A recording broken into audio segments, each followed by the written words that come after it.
Hey everybody, welcome to Bearded Bigger Better, the sports podcast. It's episode 108. Welcome Trent, welcome Trey. How you doing, fellas? Good to be back. It's I'm gonna call it a lull in the sports season, but definitely not as exciting without some NFL and some college football to talk about. But hey, right on to the next thing. That's the postseason of college basketball. So I don't know, Trey. I think I miss college football more than I do NFL football. Just saying. yeah, I just miss football in general. To be honest with you. Yeah. Well, I will say college basketball. Go ahead. Well, I was gonna say, can I say what's super annoying about this stage in the with the NFL is just and I kind of went off a little bit last week. It's just like the rumor mills, and once again with X now, there's too many quote unquote insiders, and a lot of them, I'm pretty sure they literally just hey, let's just put this graphic up of potential trades and let's start making people talk about clickbait, it's like for one, I'll put it out there. Crosby ain't going anywhere.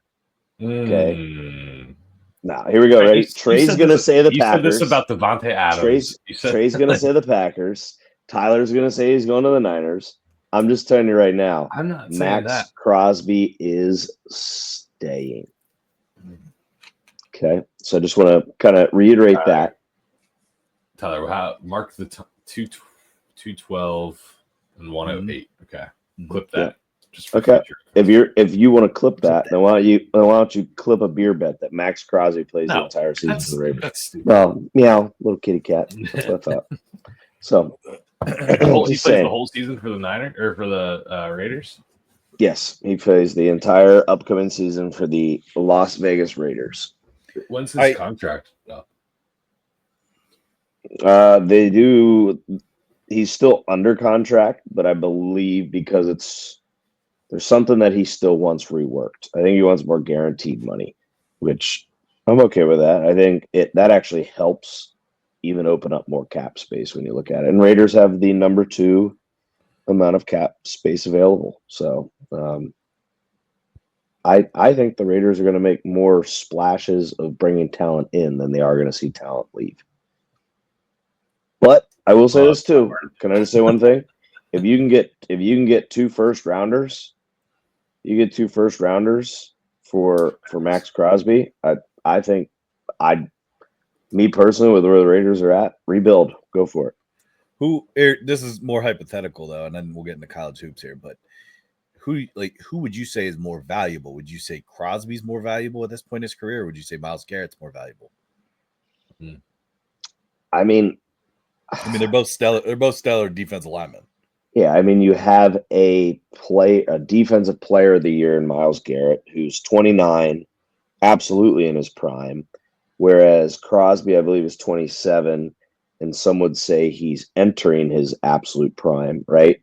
He's never. So you saw the same thing I did.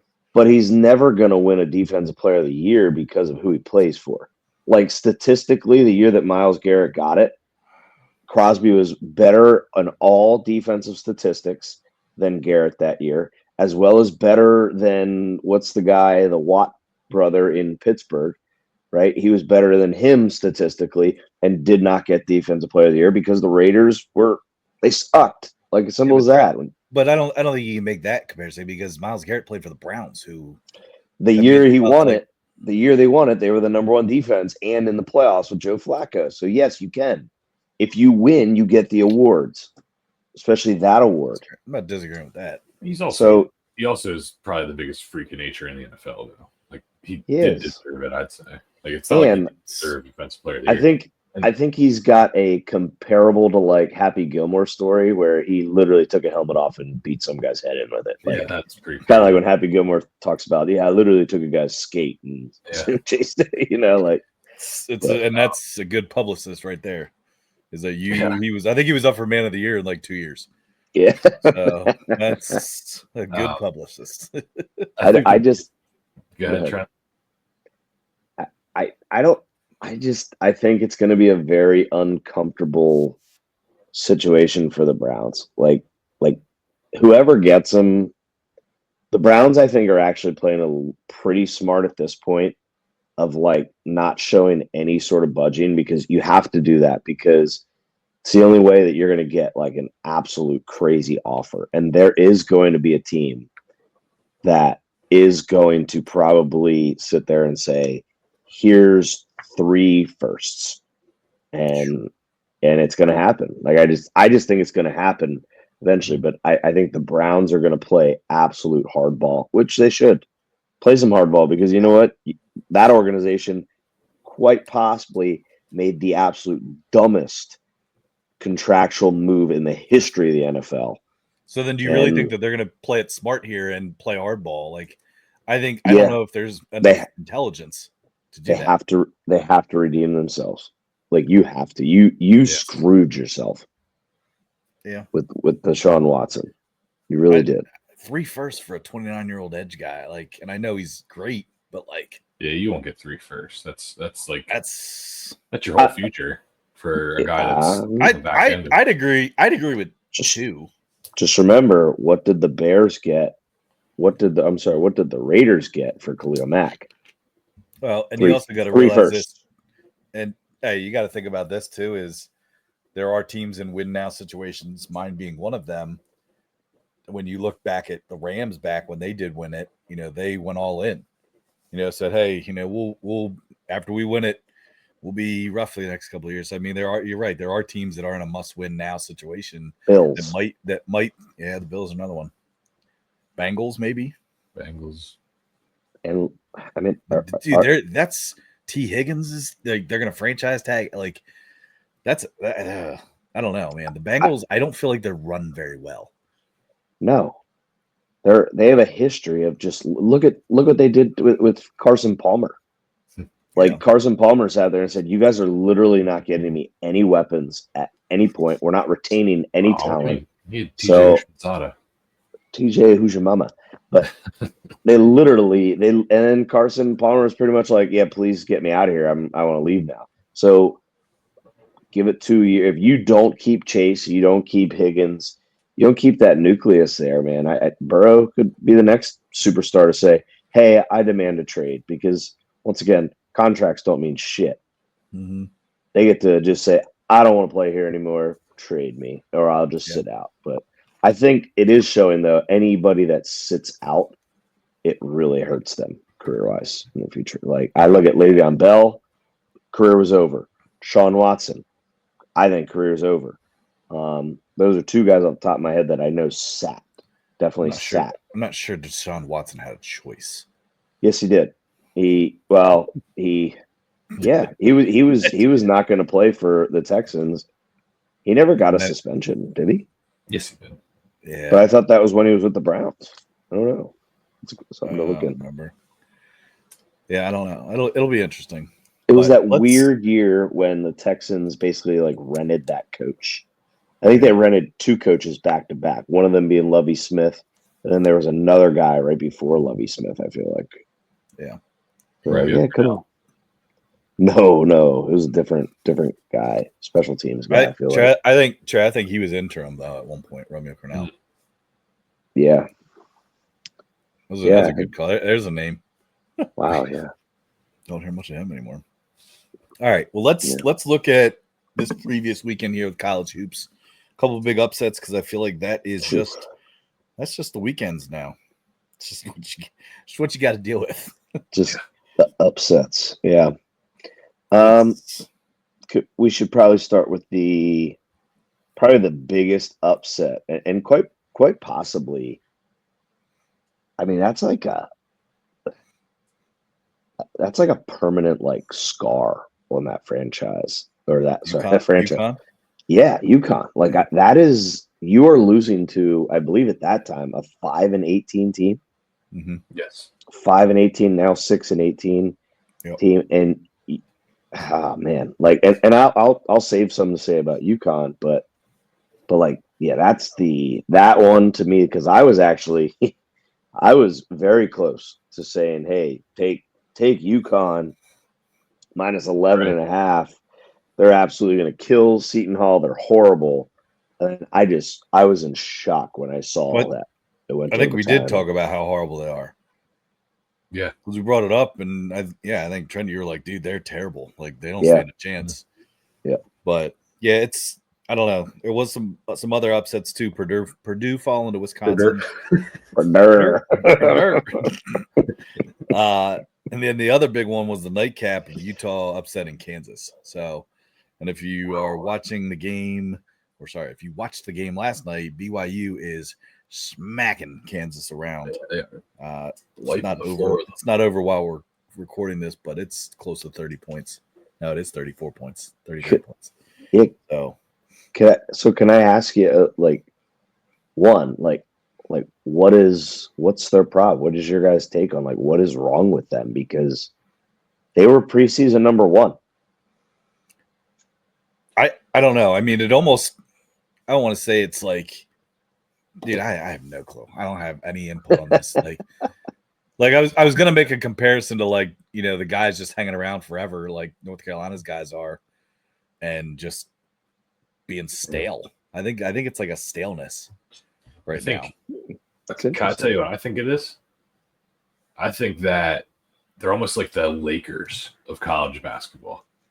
They're a historical franchise that Bill Self, I don't think, knows how to coach players that are 1 year together players. He doesn't know how to manage stars and create perennial winning teams that way yet. Like Coach K, when the one and done thing was big, right? Calipari mastered it. He had successful teams with it. Had great year after great year, and then Coach K kind of adapted, I would say, and followed suit. And then he kind of overtook that. Well, Kansas always had their players and didn't really have to worry about the transfer portal, I think, or anything like that. Now they're transferring all these players in, and they don't mesh.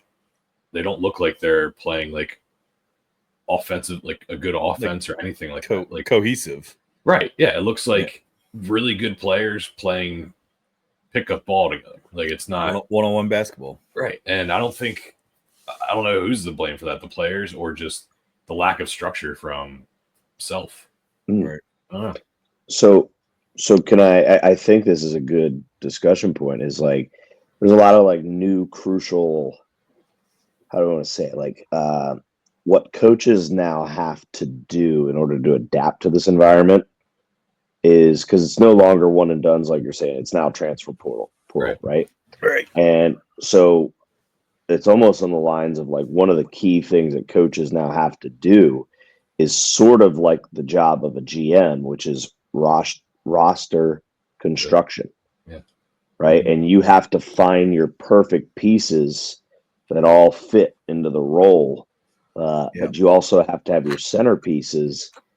And I don't know, maybe with Kansas, you think your centerpiece is going to be Dickinson. Right. He's supposed to be. But Dickinson, and this I look at it like college football. It's like when you have these quarterbacks that stay in college for so long, it's great. You return to your college football quarterback, but there's also somewhat of a problem of saying, well, they're also not good enough to go pro.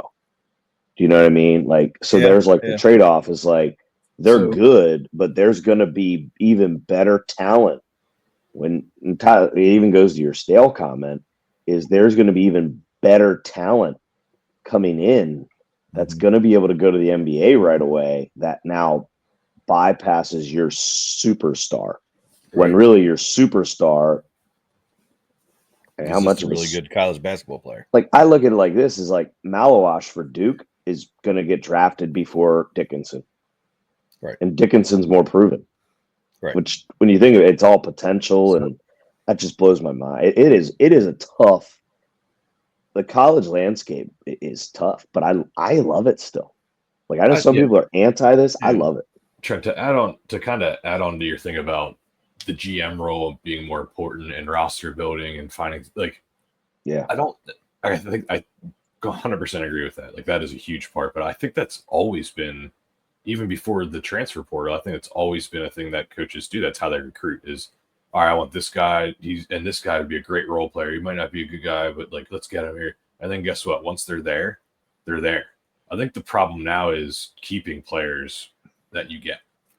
because you got to keep everybody happy, and that's not an easy thing to do. The roster building has always been a thing. It's now you have to roster build and satisfy everyone and keep them happy and keep them there and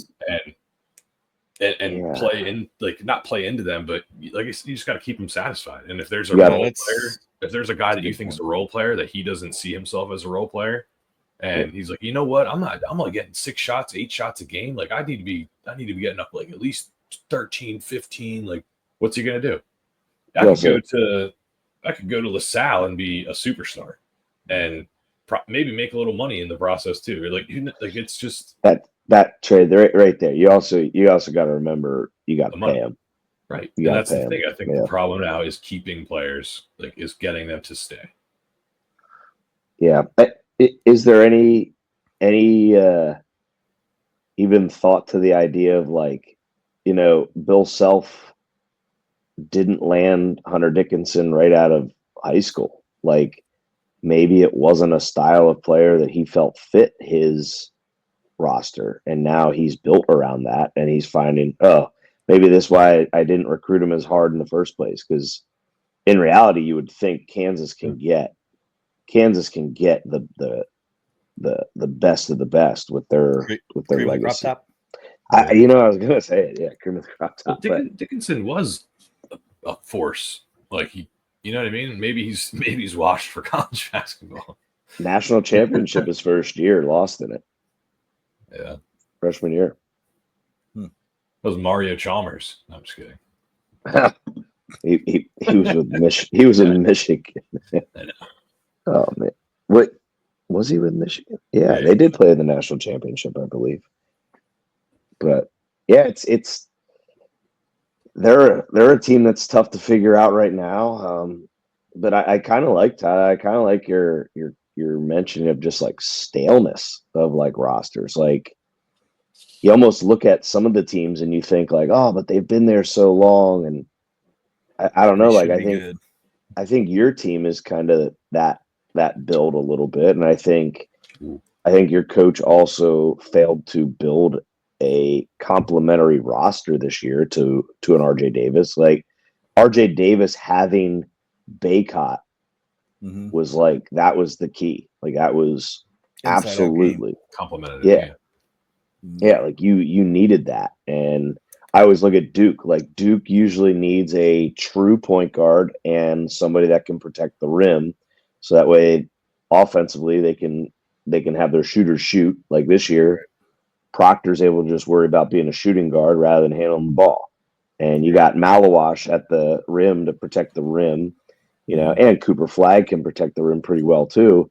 But it's like, so that way they can press. And then you got Sion James, who's become a great transfer in, who's a great point guard for them right now. So yeah, it is college basketball's it's going to be tough. I mean, then you got, let's look at Auburn, guys. Auburn knocks off Alabama at Bama, right? To me, honestly, I know it got close, but it wasn't really that much of a sweaty one. But you look at that team now, and now you got a team that is averaging an age of about 23, 24 years old. Right. So, like, there's where it's on the opposite end. It's like, what the hell? These guys are all freaking good. The best player is a transfer from Morehead State. Broom. Yeah. So, I mean, I think it does say something about how they coach, though, too, because, and I'm not sitting here saying Bill Self's a bad coach, obviously. But at the same time, I feel like Bruce Pearl, he's another one of the, I feel like he's one of those coaches, like we talked about last week, like your Dan Campbell, like guys that want to play for you. He's a leader of men. Yeah. Like and he's fiery, and his team builds off of that. But he also, he carries that respect. Yeah. You know what I mean? So, like, I don't know. I mean, I've always been like, oh, he'll never get over that hump. But I'll tell you what, them beating Bama, and like you said, Trent, pretty easily. Yeah. I can see it more and more. You know, maybe it is their year. Who knows? You know, I mean, good for him, because who knows? Bruce Pearl's had success everywhere he's gone. You know, some little hiccups and some legal stuff, but allegedly. And doesn't stop. That's proven. Didn't stop Rick Pitino either. So No, and you're right. I mean, there's another guy too, but yeah, it's very interesting. I think the one team too that I know we all talked about can't figure them out. I mean, Mississippi State then beat Ole Miss Saturday, and then just upset Texas A&M and undercover Buzz Williams for by 16 16 points. Like I still don't understand them, nor do I know that I will this entire season. But and then another one, you have Purdue, dropping this weekend and then just losing one to Michigan State, who was technically ranked lower than them. But and Tyler, another team that I have trouble at least figuring out is and they lost on Saturday 2-2. I would call it an upset. It was an unranked team. Granted, it's a tough away game, but that's Kentucky dropping one to Texas. Yeah. Dude. Yeah. That's true. I forgot about that one. So Kentucky 7-1 versus top 15. Yeah. And then 1-4 in their last 5 games against unranked teams. Like how that I don't know. I can't figure them out. And then it's they like just in big games you bet them, but on a regular everyday type of game, it's like, oh, yeah, did they lose to that? Yeah, like you said, turn 1-4 against unranked teams in the last 5. That's now like what's the and then they have a built-in excuse. Oh, it's SEC. It's an unranked SEC team. Yeah. Which, by the way, the stat that keeps catching people. Oh, I know. It cracks me up. Dude, Reese Davis fell for it. And so did Carl Ravitch. What? Is he a baseball guy? I don't know. What? There's another guy that said live on Carl Ravitch is a baseball guy. Yeah, I don't think it was Carl Ravitch. Carl Rove? No, it's politician. Okay. I'll figure it out. I don't know who it was, but the guy live on air. It was hot, Carl.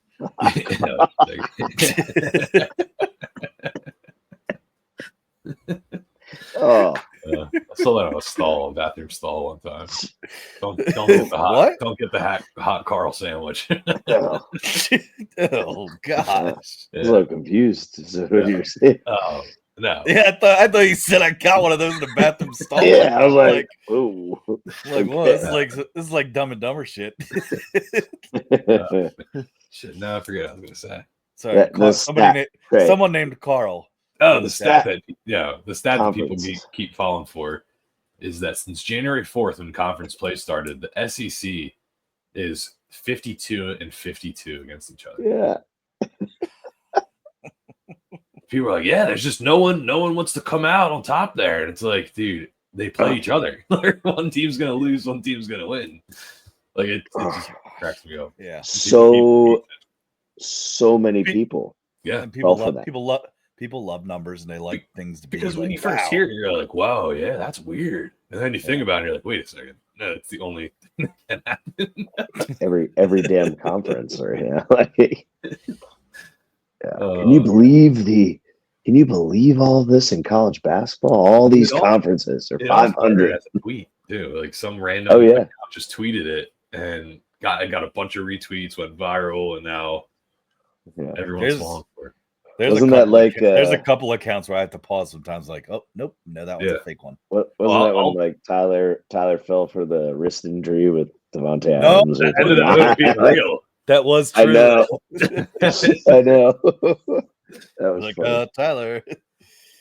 Yeah, I don't know.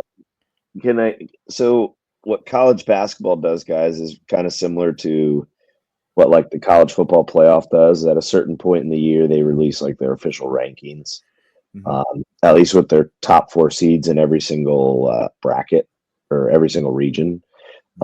So just to kind of rattle those off real quick here.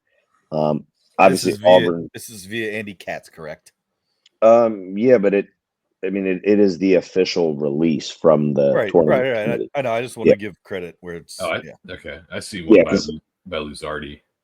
I have a couple. But Auburn. Now this has been updated. This was released on, I believe, Saturday, February 15th, during game day, so they could talk about it. But South region, you have Auburn as the 1. A&M, Texas A&M as the 2, Wisconsin as the 3, Texas Tech as the 4. Midwest region. Is this the one you sent us? No, so those are the one I sent you guys earlier today. That is like the old one. Yeah, this is the one that was Saturday.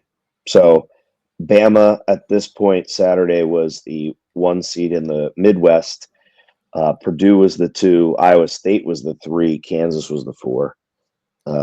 West region was Florida was the 1, Houston was the 2, Kentucky at this point was the 3, and Michigan was the 4. Which blew my mind that they had Michigan that far up there. Duke in the East region, Duke was the 1, Tennessee the 2, Arizona the 3, St. John's the 4. So kind of get your 1 seeds all around, 2 seeds, 3 seeds, 4 seeds, and then obviously everything above that is there's a lot of movement that's going to occur. But I don't know if there's any, based on that, is there any like reaction to like, whoa, I kind of already let off with saying I was surprised Michigan was that high. And I could not believe I didn't see Michigan State there. Like I almost thought it was a mistake. Yeah. That Michigan State was not up there. But so correct me if I'm wrong. You had the three of the ones were SEC teams: Auburn, Alabama, Florida. Yes, correct? And that I believe it still holds true. No, I know, and that stands out to me. I know in some recent things too, and correct me if I'm wrong. Just A&M at a 2 seed. I think that's kind of fluctuating based on the last couple of games. So I could probably see them more of a 3 seed. I don't know. The things that stick out to me, obviously the 1 seeds with Auburn, Alabama, and Florida. Auburn, Alabama, I mean, that was Battle of the Titans, essentially. I think it was important that it was in Alabama and Auburn actually was able to upset them. You can see a rematch that game pretty soon, too. Yeah. I honestly, like, the team, I don't know. And obviously I do watch a lot of them just because my son's a fan, but Florida's tough, man.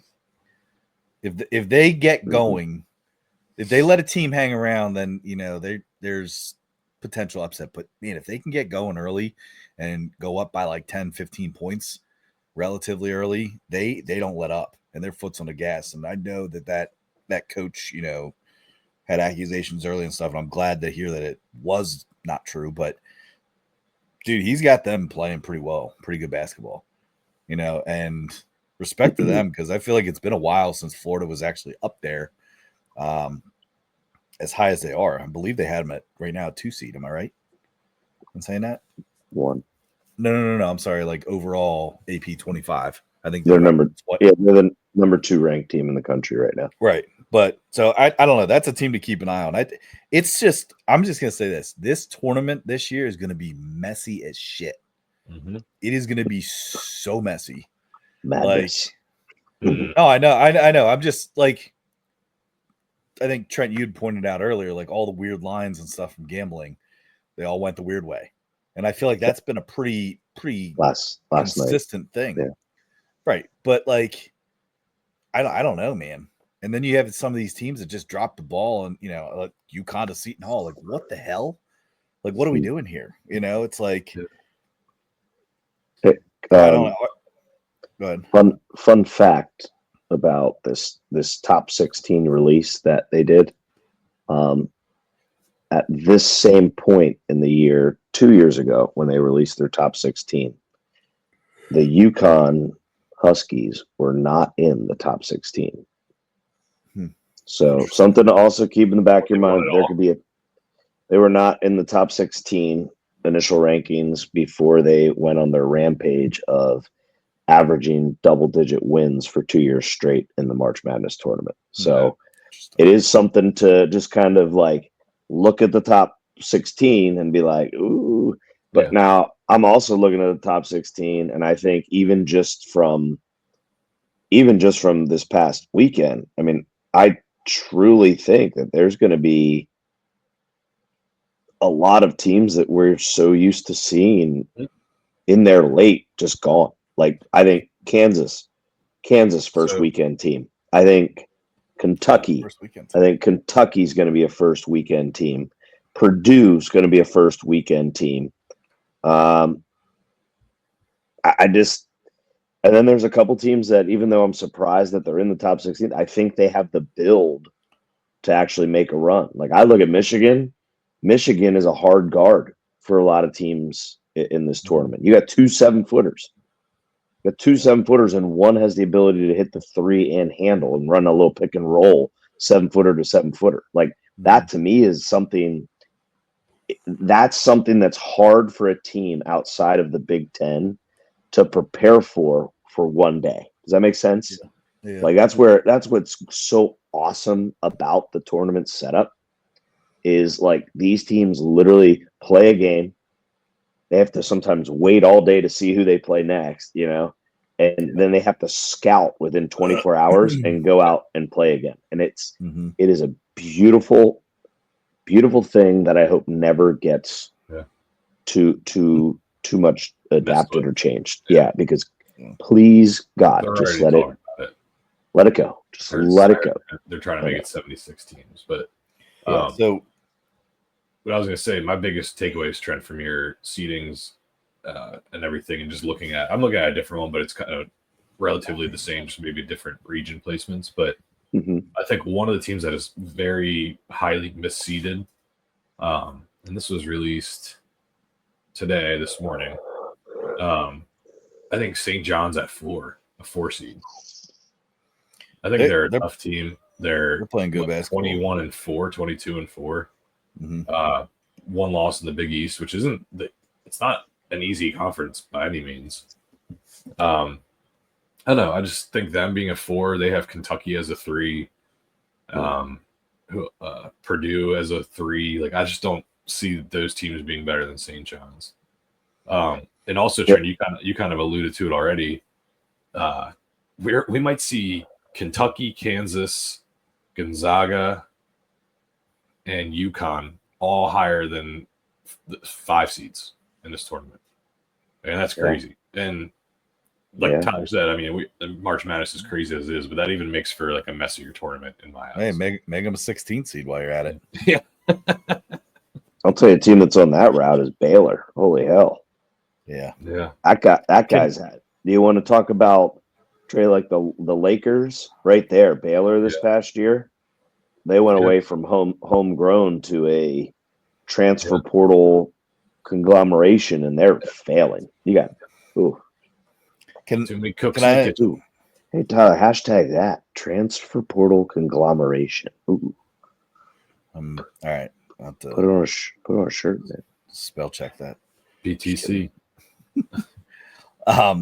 Real quick. Now, this is not the top stuff. Because obviously, we do like looking at some of the smaller teams and stuff too, which will get our picks of tournament winners and everything, predictions and all that fun stuff. Now, this was from one of the ones from Andy Katz that you had sent us tonight, Trent. Seeing 3 teams that I would love to see in the tournament. Now, obviously, it comes down to tournament, conference tournament champions, but High Point as a 13 seed. Love that in terms of ranking for them, just because they can score a lot of points, pour things on teams, and having them at a 13 seed could be a little bit dangerous in there. Then the other one, actually, I'll save that one for last. The other one was my Cleveland State team at a 15 seed. Currently, where they were matched up, they would have been matched up against Houston. So I don't know how favorable that would be, because Houston would pour them on, but love to watch Cleveland State. This is the one I'm going to point out here, and seeing that they're actually right now predicted at the 12 seed, there is, according to teamrankings.com, a new crowned champion in Against the Spread. So against the spread, our Houston Christian team has been dipping. They've dipped quite a bit. So the new crowned team is the UC San Diego Titans. They are 19-5. They cover 79.2% of the time, which is close to 80%. And against the spread, you're looking at a +7.2 for them. And currently, right now, Andy Katz's predictions had them ranked as a 12 seed. I see them as an 11 by Luzardi. So keep them. Well, no.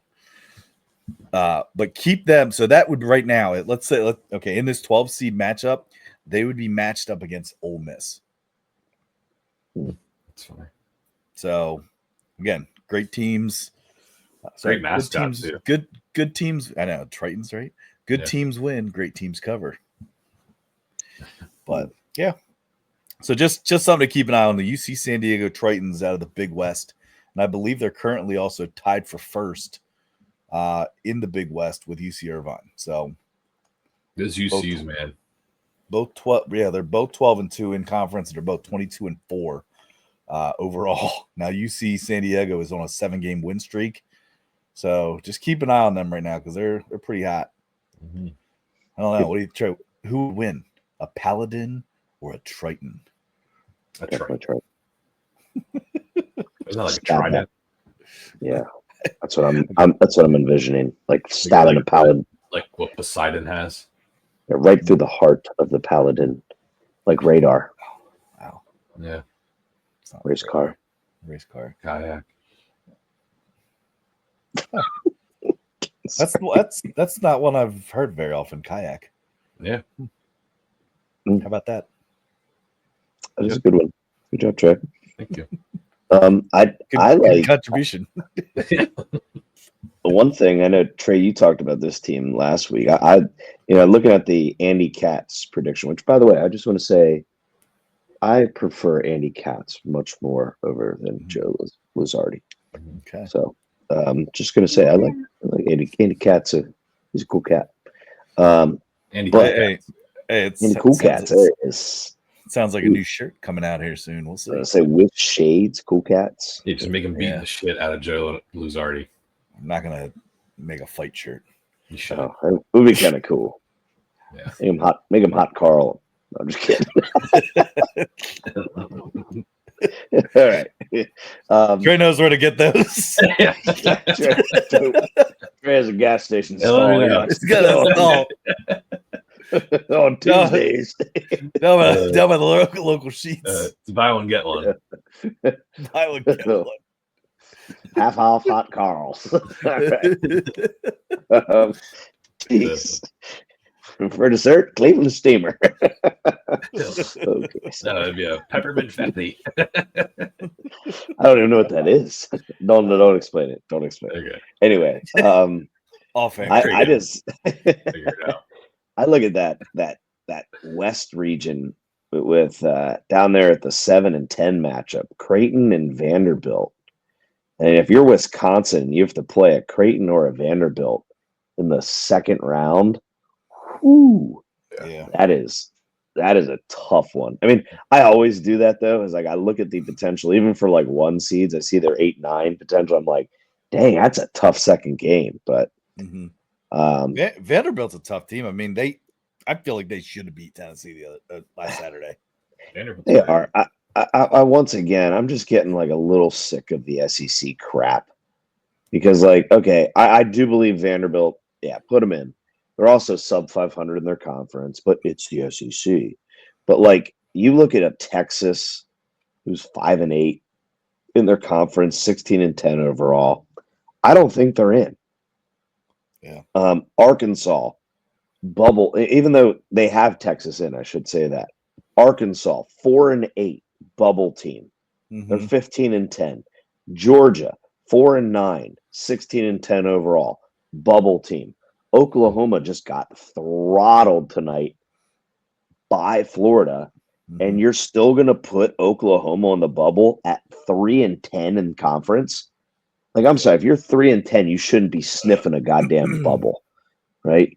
You're not even fizzing. Like, you're just done. You're popped. Like, you're out of there. Flat. That's what I'm looking for. Yeah. What kind of bubbles you play with? It's got these fizzing bubbles. Fizzing, popping, sizzling. Fucking hydrogen peroxide, goddammit. But anyway. Pretty sure one exploded one time. Yeah. But I'm serious though, man. Like get these. I don't know. Like I look at some of it and I say, no, they can't, they shouldn't be in there. Like, I think there's better mediocre teams from other conferences. It's just there's a ton of SEC bias this year. And that'll come back to bite the SEC. You watch. Sorry, I'm just laughing about your fizzing bubbles. Sorry. You're fizzing. Fizzing. Steam. So, I don't know. Do you guys have much more to? I have two little headlines or things to talk about. No, go ahead. I know one. Can I just give a quick shout out? Doug Gottlieb. Way to get it done, Doug. Got his first win since November 19th this past weekend. Saw that. So the fading of Green Bay that failed on Sunday. Luckily did not fail. That wasn't your pick, though, right, Trey? Like you didn't pick the team that Green Bay was playing. No, nobody did. Nobody did. Okay. Yeah. No, I usually do. Waiting for that to happen. I usually do. So I actually avoided that. But not you specifically. I just meant one of us was going to pick against them. Yeah. Chicago State's a great fade again this year. I'm surprised Trent didn't send out that pick like 3 days in advance. Sorry, I'm just I might have a problem. I might have a problem where I am just constantly watching college basketball and looking for college basketball lines and stories. I'm obsessed with college basketball. It's a very big problem. I mean, it goes back to high school. I used to stay up till God knows when. Trey would be passed out in his top bunk with his little teddy bear and blankie, and I'd be watching college basketball, like an athlete. But it's in your bunk bed. Damn right. Yeah. That's why I grew to my container size. That's why I'm the shortest. I was always in that bottom damn bunk. Like a goddamn alligator down there. But I will say this, Trent. Your Duke team is good. Oh, here he goes. I'm just saying they're good, dude. I'm not reverse jinxing or anything like that. They're good. They're winning games that they should be winning. I mean, sure they stumbled a couple times here and there, but like they're winning the games that they should by pretty handily. They have a complete roster too. Pretty bad injury though last night. Malik Brown's going to be out. He dislocated his shoulder. The way Shire made it sound, it might not be season ending, which is good news. But he is out this coming Saturday. But really, not even contact. Literally just like. That is good for you guys. Denying a ball. But who's that? Evans. Oh, heck yeah. Dude. He's a stud. Yeah, I like his mentality because I'm pretty sure if he went anywhere else, he'd probably be a starter. Yeah, he's a little bit of a liability defensively, but like shooting wise, it's like holy hell. But Tyler, don't get me wrong. I know the whole reverse jinx, but I'm not. I mean, not reverse jinxing. I'm just saying. No, I'm not. I'm not claiming you are, but I mean they are good. It's just here's my hope, and I know it came up in like our conversations over the weekend, is I hope this group does better than what Zion's group did, because I think Zion's group was a huge letdown. Kind of like Zion's NBA career to a degree. To a degree. Okay. To a full. But yeah, you're right. They're playing well. So I do want to point out one thing. I believe I have two coaches that I think need to be up for Coach of the Year. I'm just going to put these out there a while. Pat Kelsey for Louisville. Okay. They were 8-24, and this year they are 21-6. The guy over his career has won 70% of the games that he's been head coach in. Louisville is a tournament team. Louisville is back to being respectable. Sorry. And then the other guy is Doug Gottlieb. No.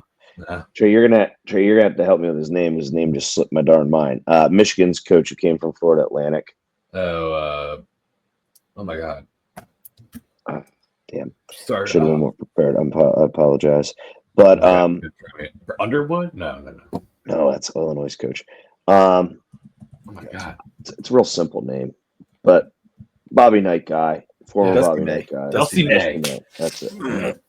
Yeah. So Michigan last year. Thanks, that guys. Yeah. Thanks. Michigan last year was 8-24. They are now 20-5 this year. both these teams went from being 3-17 in their conference to right now where they only have 2 conference losses. So hats off to them. I also just want to put it out there with the Dusty May comment.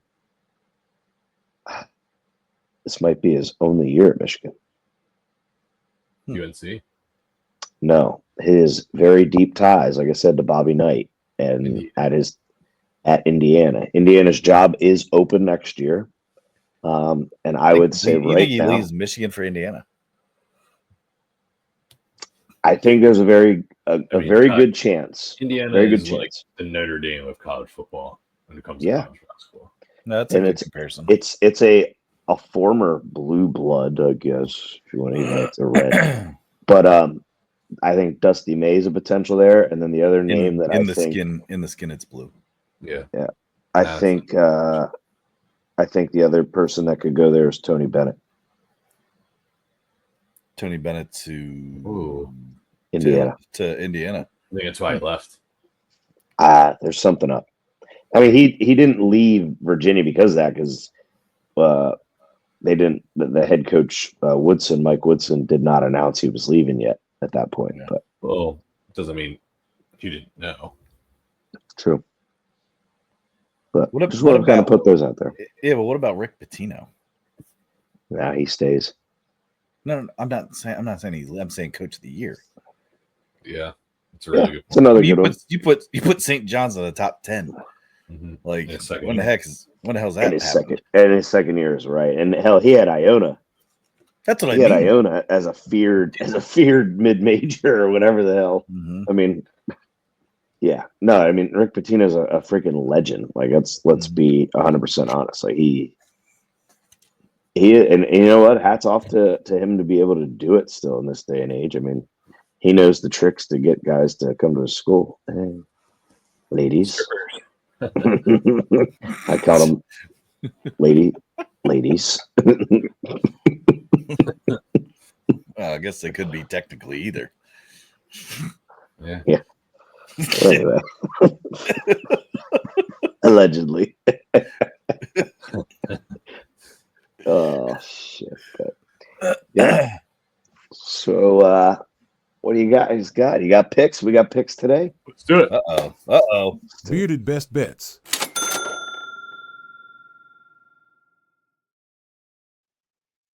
All right. So we are we going off of the Andy Katz graphic of the top 10 games, Ty? Or are we going off of our board that we are releasing? No, let's go off our board. You can actually follow the board down along the bottom ticker here. Okay. We have 10 games that we're picking this weekend for Saturday's slate. So I know it is Happy Hump Day, but check those out because that is your Saturday slate that we'll be putting our board out for. So happy humping. All right. First one we're looking at here, we got Tennessee and Texas at Texas A&M. It's a 6 versus 7 matchup at 12 o'clock p.m. on Saturday. We're just picking winners, right? Right now, just winners, yeah. I'm going to go. Man, it's a tough one. I'm going to go with Tennessee. And it's not just because A&M lost. I think that Tennessee's going to heat up right before the tournament. I think they're going to kind of make a run, just like they kind of like a Rick Barnes team does. And then once it comes tournament time, they'll probably choke again in the first or second round. So, I mean, that's obviously way in the future. But this week, I like Tennessee against A&M. Okay, Trent.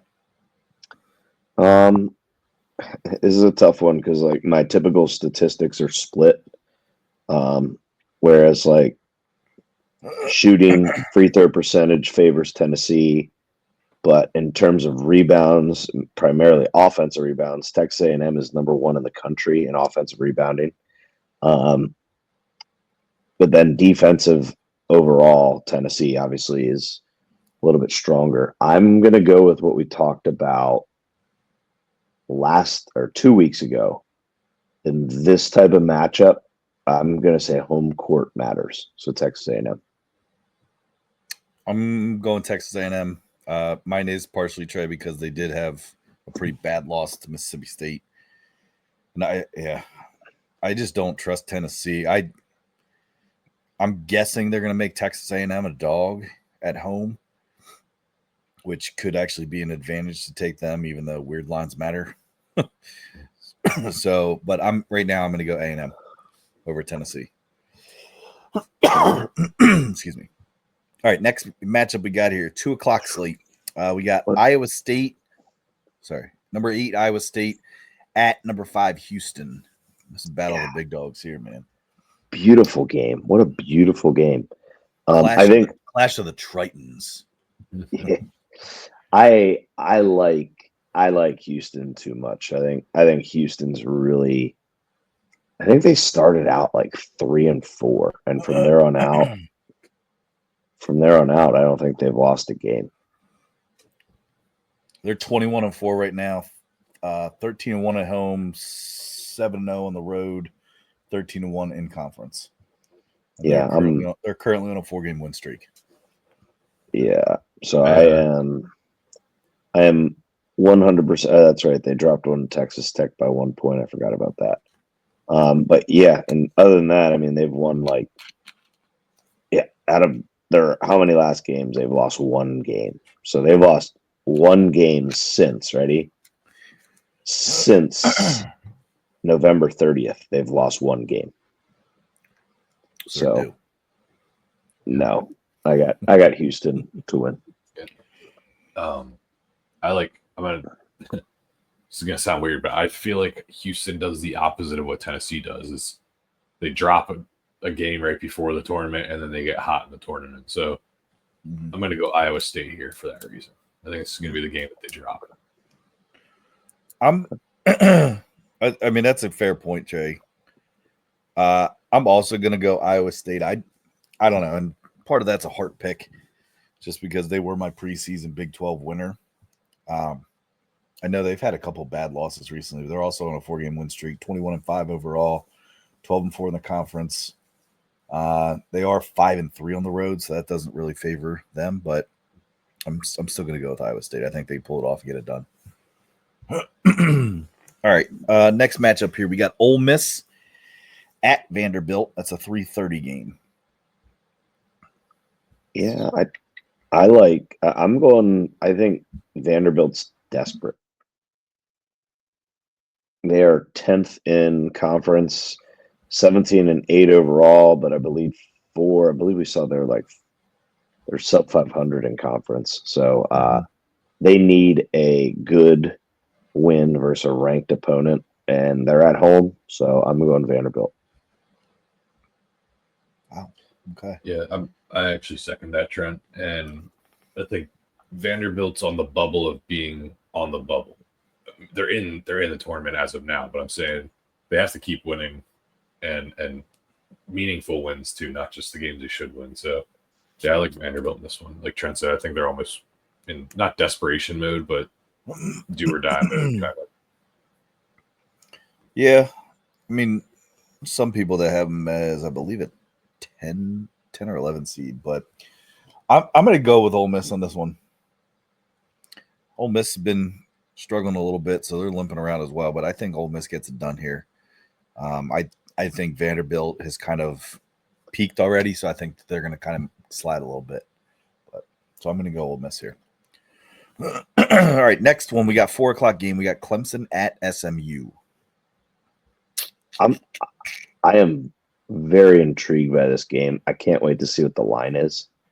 The fact that they only had Clemson as 4.5-point favorites against a terrible Florida State team blew my mind. I know, Tyler, you were a little bit on upset alert, and I know we were debating because that was my recipe pick, but thank God we went with that. I actually think they're going to make Clemson dogs here, and I believe this is going to be one of those watch out lines, and I believe SMU wins this game and helps Duke out a little bit because Clemson only has 2 conference losses. Mm-hmm. So if Duke trips up, that would help them because Clemson holds tiebreaker. Trent loves SMU for whatever reason. I'm going to go Clemson here. In football and basketball. Yeah. Trey, let's see this. Trey, let's see the spread on Saturday, and let's this. I'd like to put this on our beer bet radar. Okay. Let's hold on. I'm not going straight money line. I want to see what the spread is. Okay. So Trey, you're going Clemson? Depends on the spread, but yeah. I'm saying right now money line. Oh yeah. Clemson. I think you're going to get points, is what I think. Yeah. I am also going to go Clemson. Ooh. So we could double this up once we see the spread. If you were in, yeah, we'll see. We'll play it by ear. Oh, hi, Winston. Right. So that's beer bet alert. All right, Virginia at North Carolina. So Virginia is sitting 13-13 overall, 6-9 in the conference. And then you have a beaten and battered North Carolina who's 8-6 in the conference and 15-11 overall. Whew. Yeah, it's in Chapel Hill. It's once again, I think every game for Carolina is a must-win. So desperate team, desperate times. I got Carolina winning outright. I think they make Carolina about 7.5 point favorites. I am very reluctantly picking North Carolina. 7.5 point favorites. I would stay the hell away from that spread. Yeah, they won't cover that shit. Hell no. They might not even win. It pissed me off. They don't cover. They will.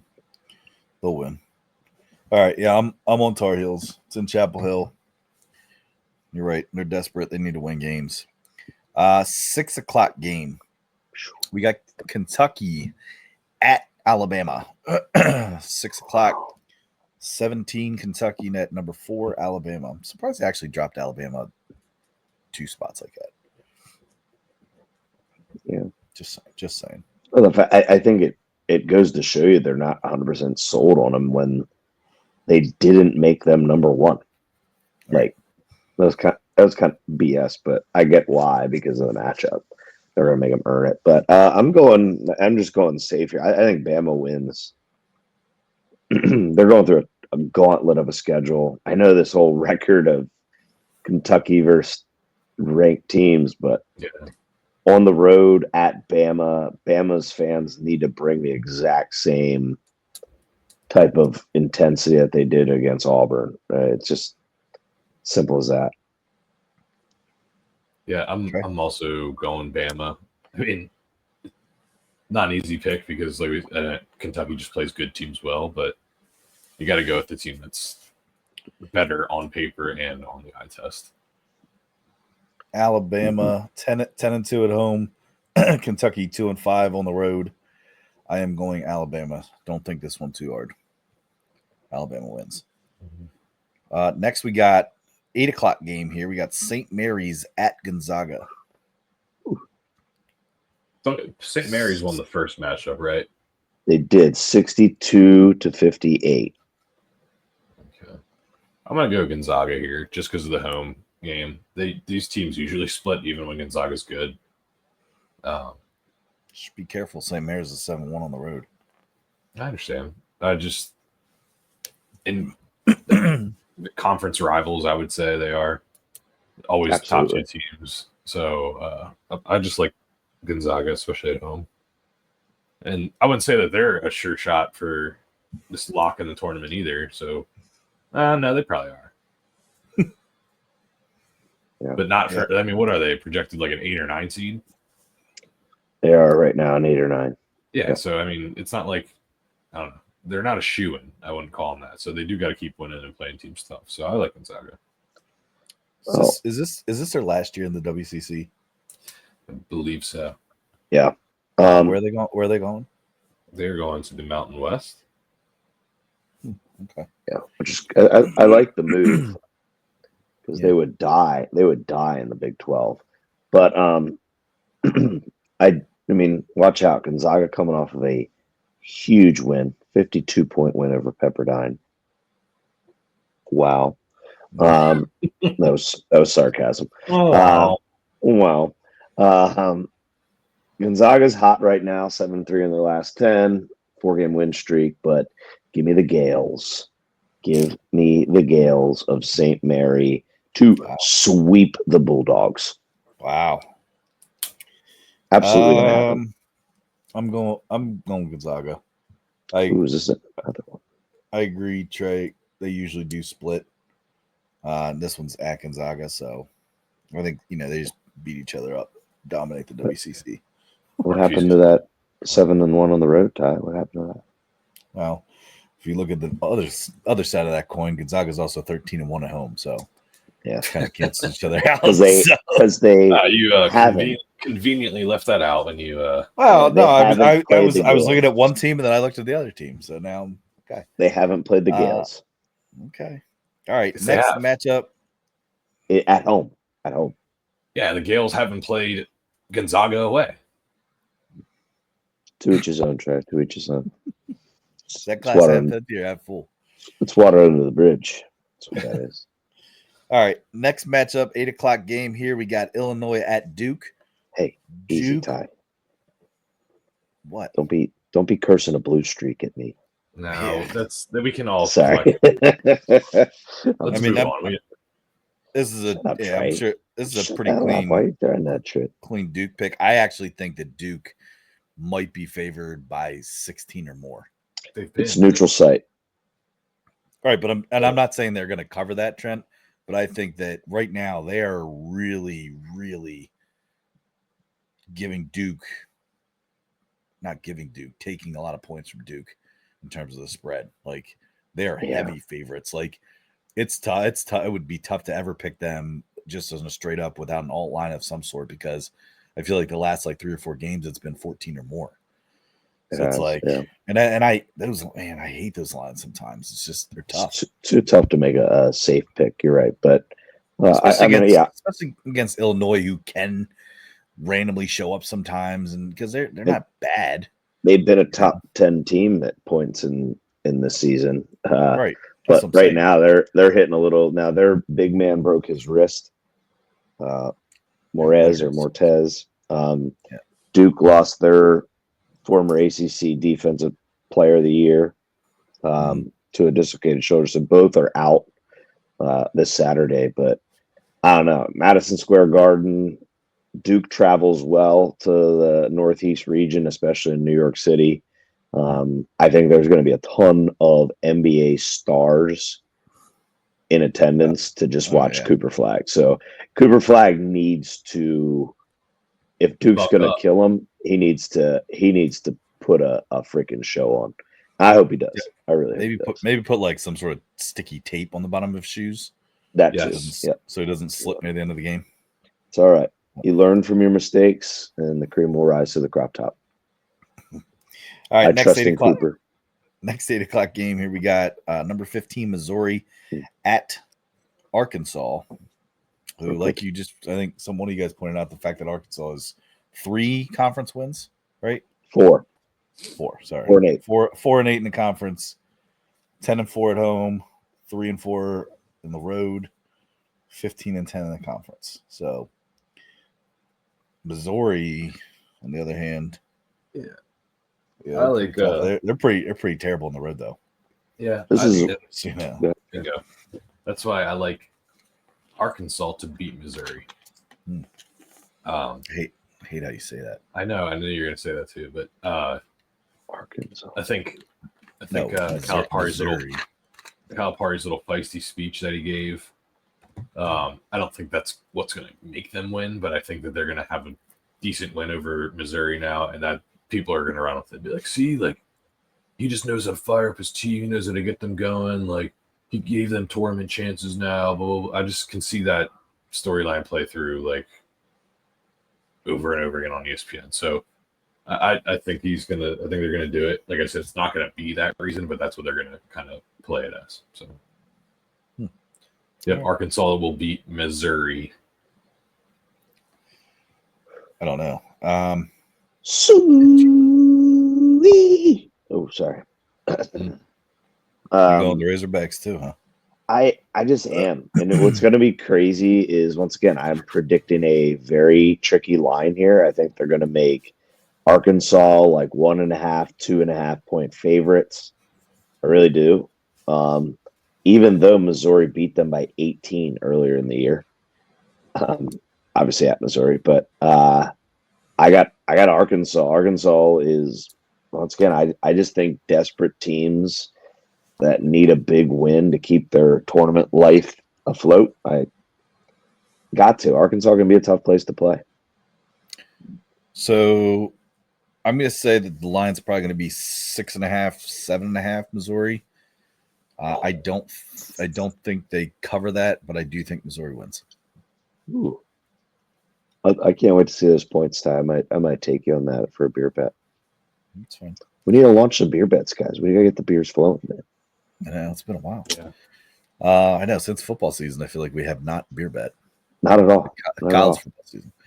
All right, last one we have here for our Saturday slate. We got BYU. This is a 10 o'clock nightcap here. BYU at Arizona, number 19 Arizona. Man. It's a tough one. I mean, can we just talk about what BYU just did to freaking Kansas tonight? Last night, 91-57. Can you keep that same energy and hang with Arizona? Maybe hang, but I believe Arizona at home. Arizona, although they took some bumps and bruises, don't forget, this is their first year in the Big 12.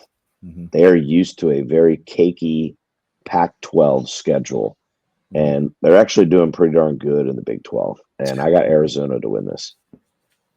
What? Yeah, I just thought you were going the opposite way with that. So no, I'm putting some respect on Arizona. I think Arizona's down their starting big man. He's been out for quite some time, I think, with a foot or an ankle. And I think they're a good team. I think they're a sleeper to make a kind of a pretty good run this year. But yeah, I'm with you on that. I think Arizona is a good team. BYU's been playing tough, but I don't think that this showing of the BYU that just put a shellacking on Kansas will just show up every week. Arizona beat them, it looks about like 11 points 2 weeks ago. Mm-hmm. So yeah, and that was at BYU. So I think that Arizona handles them pretty well at home. So 2 words, if you pick BYU to win this game. Super soaker. Recency bias. Yeah. Period. So yeah, I mean, you're gonna look at that game. People are gonna look at the game and be like, wow, if they just beat Kansas by that much and just put it on, people will pick BYU. But I think Arizona takes care of business at home. So wasn't super soaker. No, it was not. No, Tyler, I just want to put this out there. High Point, who you're repping tonight, did receive 1 vote to be ranked this week. Let's go, dude. They're I'm telling you, they put up points, man. They covered early. They haven't been covered as much as they used to, but they still been putting up points. That's also a team that they overcap, which is frustrating. Mm-hmm. Yeah, you know what I mean. Like, oh, you have to win by 16.5 points. It's like, okay, just like McNeese State. Yeah. Yeah. They've got a good game. Almost made it part of the board, boys. They play Texas A&M Corpus Christi. Crispy, or is it crispy? Corpus Christi. Yeah, they play Texas A&M CC this Saturday. Yeah. The Islanders. Yeah, it's good. That's good little small non-major, mid-major conference game there. McNeese versus them. Yeah, that is a good game. All right. Anything else related to college basketball? Oh. Got one more thing I did want to bring up. Mm-hmm. There's a big game tomorrow night. So can we get it going here? USA.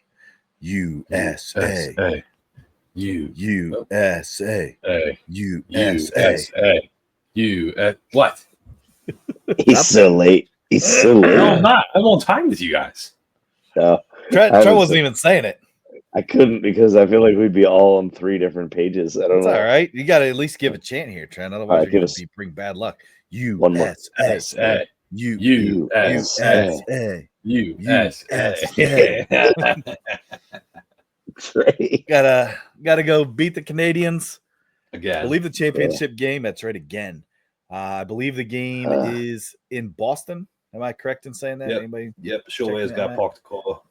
So we're back in the original 50, soon to be 51, maybe, depending on how this game goes. So we'll see. Yeah.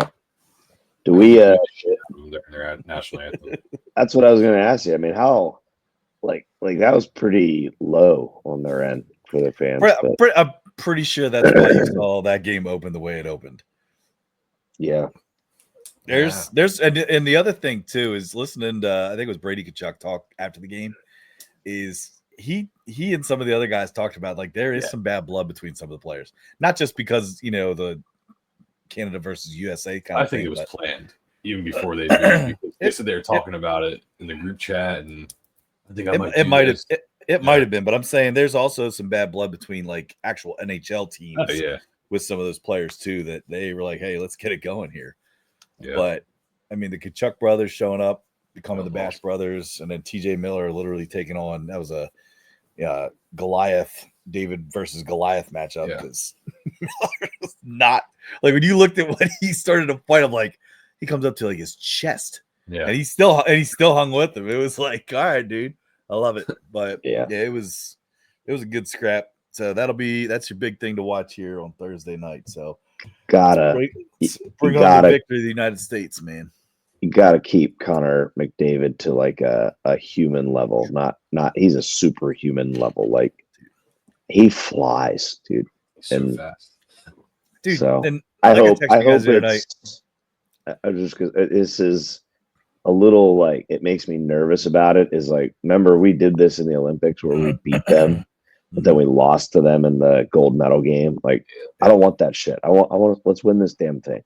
Yeah. Like I hope we didn't bust it in the freaking round robin. Like let's go. And how about once again, I don't know if we've mentioned this already. Their butts. Their butts. Their butts. How about NHL All-Star break is just killing it. I thought they already had something good going, and I was like, "Oh man, they're changing it up. Like this is crazy." And then this is even better. Awesome. Yes, they just keep nailing it, and the NBA keeps failing it. It is unbelievable. And NFL, that too. But it is the most unwatchable. The NBA especially is the most unwatchable thing like in the world. I turned it on one night. And I watched Damian Lillard have this 3-point shootout thing with this random kid, and Mr. Beast was hosting it. It was the most uninteresting thing I've ever watched in my life, like ever. And you know what sucks is like, now don't get me wrong, that dunk that Mac McClung threw down, jumping over a car was insane. I will say that. Like that was a great X highlight. That was a great reel. That was awesome. But like, man. You got to go back to like you have potential. You have potential with dunk contest, like your 3-point contest. Like it could be competitive. I mean, I remember like back in the day, man. I remember sitting, in the basement and watching Vince Carter literally put his entire arm in the rim. Yeah. What did we lose? But no, go back. Here's what you lost. Think about who you just said. Yeah, Vince Carter, Kobe Bryant did it. All the stars did it then. Yeah. The modern day stars are. I think I was listening to a podcast, and I think it was Ryan Russillo. Sore ankle, got to sit out. Yeah, I think it was Ryan Russillo that kind of said it best. I think it was on a podcast I was listening to. He said if you're like a superstar, especially in the NBA for some reason, if you're like really good, considered one of the faces, like one of the top elite players. It's almost like it's cool to not like try hard or like, you know what I mean? You're almost like too cool to be like care too much. Yeah. And 100%. I think a lot of these players not doing it is they're like protecting themselves. Like, oh, here I am, this face of this franchise. I'm not going to go out there and miss all these dunks and lose to another super. Like, you know what I mean? Like, it's just, that's what it 100%. is. It's honestly though, like I would put, and we know we talked about this. I don't want to spend too much time on this, but we talked about like, MLB, I think, does it the best in terms of like all-star breaks and game but I would compare the old dunk contest to home run derby. where it's like that was like your epitome things. Like you have the home run derby. Oh, everybody watches the home run derby, and guess what? Mhm. People are still watching the home run derby. You know, I know like they tweak things a little bit and stuff like that, but like the dunk contest, man, it's so frustrating. And I don't know, man. They're just I forget who it was, man. I did see somebody put out on X a post that said Adam Silver just has this like infatuation with like tournaments. Like he just loves tournaments, like in-game tournament, this tournament, like, and who was it? It was a former player, or no, it was I think it was like either an owner or a GM of a team anonymously, I guess, called him out on that and was like, it's obviously not helping the sport. And I'm like, well, shit, it's not. Like, somebody needs to tell him that. Like, what does he not see? I heard it takes a lot of inspiration from like European soccer. That's like his league. That sounds terrible. But he said it's because the league is going towards a more international league. And I don't know. I don't agree with it. I think the NBA is becoming obsolete, quite honestly. Which is crazy. When I hear these NBA analysis gives these full-blown takes on these like role players, I'm like, it doesn't even matter. Like that guy touches the ball 5 times a game. He maybe has 2 meaningful possessions. It doesn't matter. Like you're analyzing a game that there's nothing to analyze other than one-on-one play. And hell, even Draymond Green came out the other day and said it's boring. Yeah, it is boring. Like, all right. The last 3 minutes take a half hour of everyone. Oh, review, or like it's. I can't stand it. But it's rough. But all right. Anything else here other than that? Nope. Yeah. Happy hump day. Yep. Enjoy the rest of the strong, games. boys. That's right. Go Happy USA. Hey, go USA. Enjoy your weekend. Yep. Take it easy, fellas. Thanks everybody for listening. Appreciate it. Like, subscribe. Check us out. Be the Baker Brothers.